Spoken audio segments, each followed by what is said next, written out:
If you own a world ETF, it doesn't mean you're actually diversified.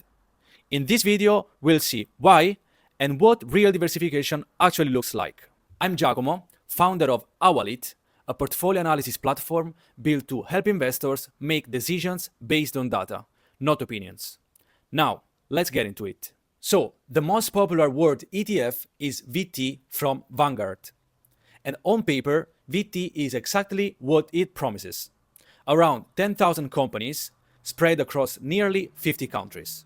It's a good way to own the global stock market in a single ticker. But if you look inside the fund, you'll see that today, in May 2026, the top 10 companies in VT make up about 20% of the entire fund. And the thing is, all 10 of them are from the US. There are Apple, Nvidia, Microsoft. So 9 of these 10 are tech or tech related. And the only exception is Berkshire. So we call this fund a world ETF, but it's actually really concentrated in 10 companies from almost the same sector and from the same country. And another thing, if we compare VT with VTI, which is the ETF that owns only the US stock market, we'll see that these two funds share more than 200 stocks, and this overlap makes up about 50% of VTI's weight. So that means that half of your world ETF is basically the exact same companies as a US ETF. Now, to be clear, this doesn't mean that VT is a bad fund. It just makes VT a fund that, by design, is about 60% US with a 40% international slice. We have also analyzed the data, and the risk data actually tells the same story. Over the last 16 years, VT's volatility was almost identical to VTI's, like around 17%. And the max drawdown was also around minus 35%. So it's actually very similar. And one of the most important results is the correlation with the S&P 500, which was more than 0.9. So that means the two ETFs were moving almost together.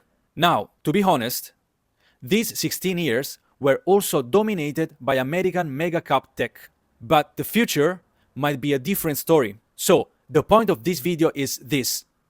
If you think that owning a world ETF means you are sufficiently diversified, that's not actually true. To be really diversified, you need to create a portfolio that can work well in different microeconomic cycles, with ETFs that are less correlated with each other. Now, there is no universal strategy for everyone. What you need to do is start from your own profile, your budget, your risk tolerance, your investment horizon.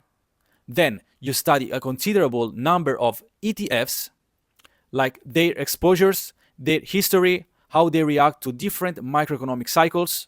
You also study how ETFs interact with macroeconomic indicators. Then you choose your strategy and you stick with it for a long time, because most investments only work well over the long term.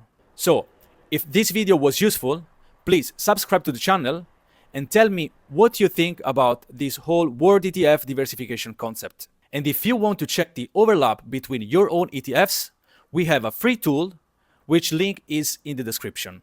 We also wrote a full article with all the data linked in the description. See you in the next one.